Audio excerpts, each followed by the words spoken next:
Berada di ruang publik tentu berbeda berada di dalam kamar Anda sendiri. Di dalam kamar pribadi Anda boleh menggunakan diksi apa saja, mengumpat, mengata-ngatai orang. Tidak ada orang lain yang mendengarkan, it's okay. Tapi ketika Anda menggunakan ruang publik, ingat ini adalah ruang kita bersama.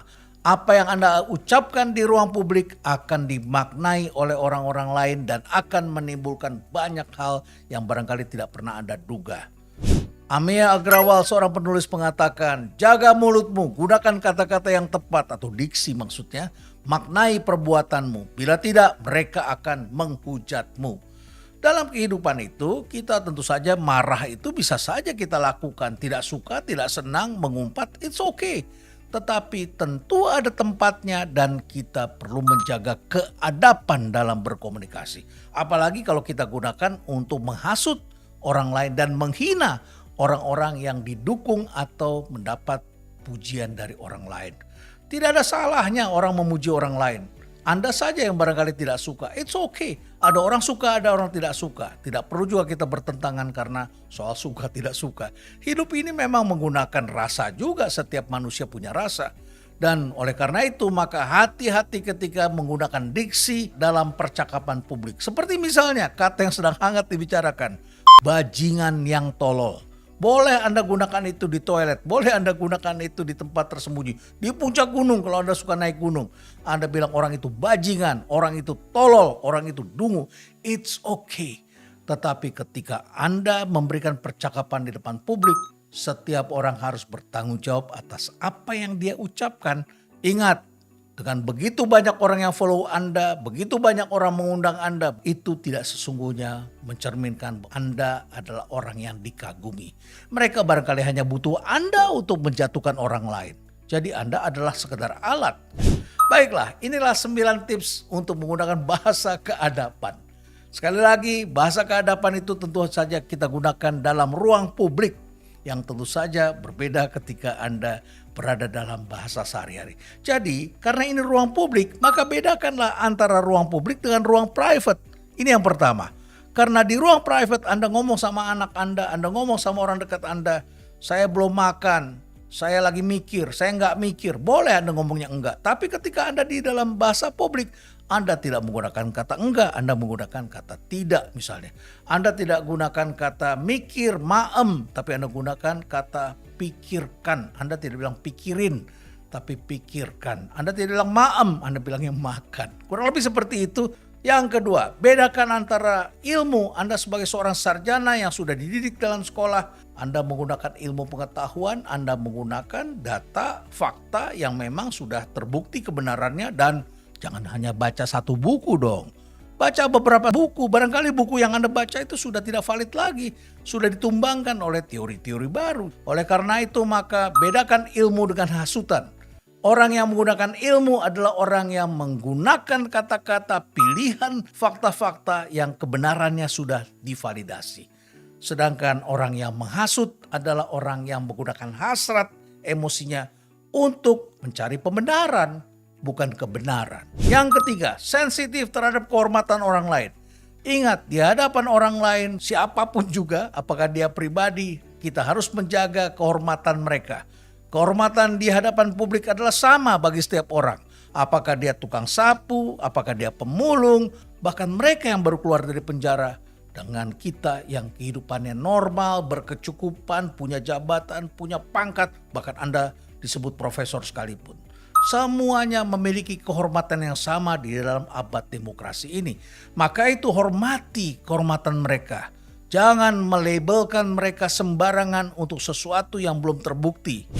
Yang keempat, sensitiflah terhadap SARA, terhadap hal-hal yang berbau rasis. Di Amerika Serikat sudah dilarang untuk menggunakan kata nigger, negro. Itu adalah kata yang sangat rasis. Kita tidak lagi menggunakan, bahkan kata black pun sudah kita tidak gunakan dalam hal tertentu. Walaupun dalam berbagai gerakan muncul juga seperti misalnya Black Lives Matter. Dan kita sudah menggunakan kata yang lain. Kita gunakan misalnya pada waktu saya sekolah, saya di-train pada saat akan mengajar. Harus menggunakan kata African American. Jadi saya tidak menggunakan kata itu orang kulit hitam, itu adalah orang negro. Tidak boleh, itu rasis, itu adalah bahasa perbudakan. Digunakan oleh para tuan tanah untuk menindas para budaknya. Dan mereka menyebut orang-orang yang bekerja untuk mereka karena berkulit hitam disebutnya sebagai negro, nigger. Ini adalah penindasan. Dan kita tidak boleh juga melabelkan suku bangsa yang berbeda-beda dengan segala stereotypingnya. Misalnya Anda bilang Arab kikir, Padang begini, Manado begini, Jawa begini dan sebagainya. Tidak boleh. Karena setiap suku tentu saja ada kelebihan kekurangan. Ada orang baik, ada orang yang kurang baik. Dulu pernah ada seorang teman di UI yang pernah melakukan penelitian dan memiliki satu hasil yang juga cukup ramai, yaitu stereotyping suku-suku bangsa di Indonesia. Kemudian dimuat oleh media massa. Nah, ketika dimuat di media massa, ini adalah ruang publik.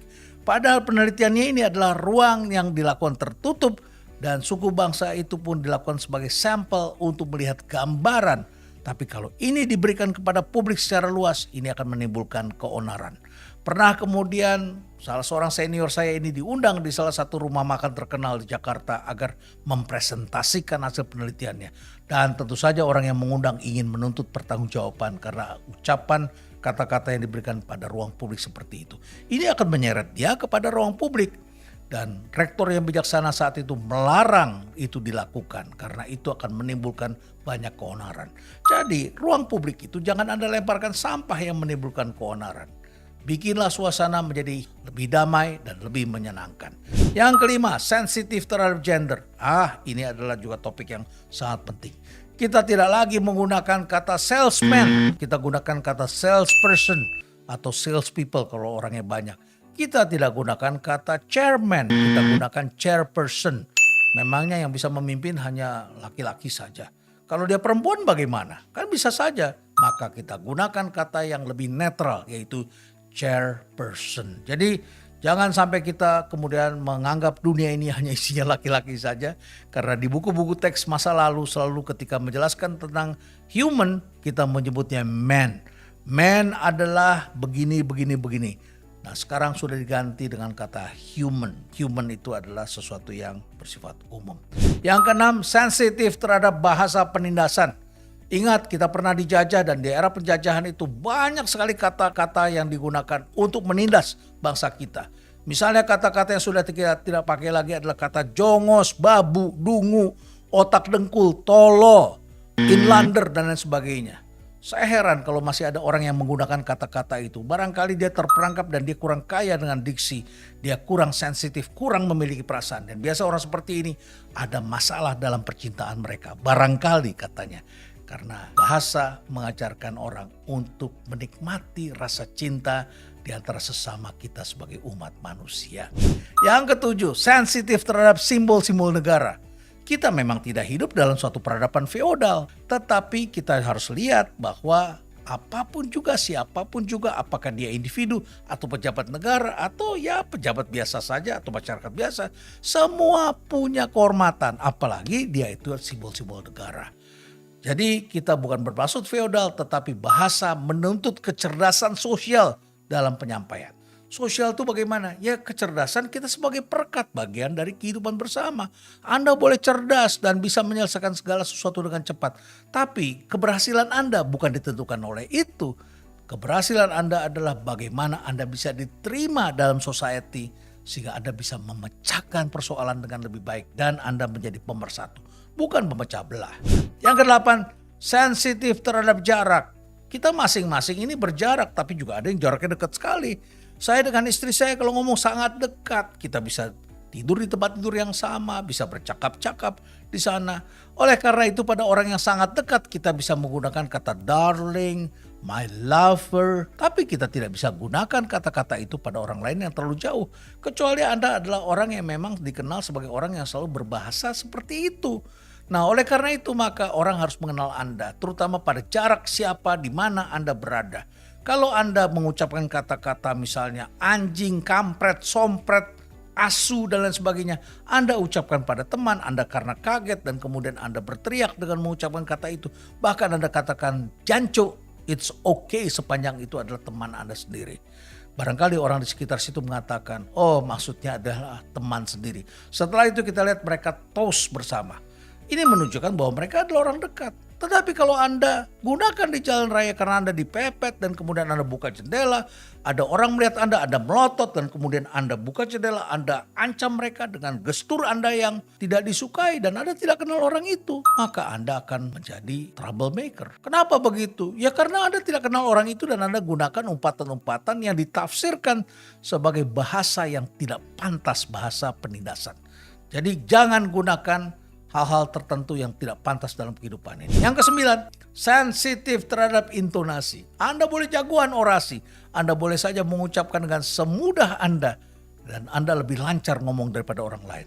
Tapi bahasa itu ada intonasinya. Dan intonasi itu mencerminkan makna. Jadi orang menafsirkan makna itu juga dari tone-nya, dari tekanannya. Di Jawa misalnya kalau Anda menyebutkan kata nggih itu ada 7 lapisan katanya. Saya tidak sanggup mengucapkannya karena berbeda-beda. Yang saya tahu ada orang yang mengatakan J, ada lagi orang yang mengatakan nggih. Jadi mungkin itu sudah marah mungkin dengan satu hal yang tersimpan di dadanya. Jadi itulah 9 bahasa keadapan yang tentu saja perlu kita jaga bersama-sama dan kita pahami dalam kehidupan ini. Karena banyak sekali kata-kata yang sudah kita tidak gunakan dalam kehidupan ini. Kita tidak menggunakan kata anak cacat.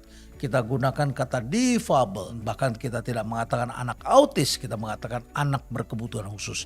Kita tidak menyebut orang yang membantu atau bekerja kita di rumah sebagai jongos, babu, dan lain sebagainya. Kita menyebut mereka adalah pegawai kita atau ART di rumah kita. Jadi kita hargailah dalam peradaban ini. Nenek moyang kita dulu hidupnya di dalam goa sehingga kemudian semua orang yang dilihat di luar itu dianggapnya sebagai lawan.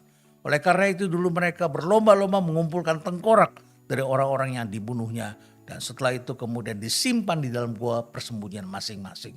Betapa menakutkannya hidup dalam era itu. Tapi peradaban ini bergerak terus sampai kemudian kita mengenal bahasa, kita sekolah, kita mulai hidup menetap dan kemudian kita membuat perencanaan, kita mengenal Tuhan karena kita mencari Tuhan. Dan akhirnya peradaban dengan dunia yang dikenal sebagai agama mengajarkan storytelling, membuat kita menjadi lebih halus budi dan kita menggunakan kata-kata yang lebih indah.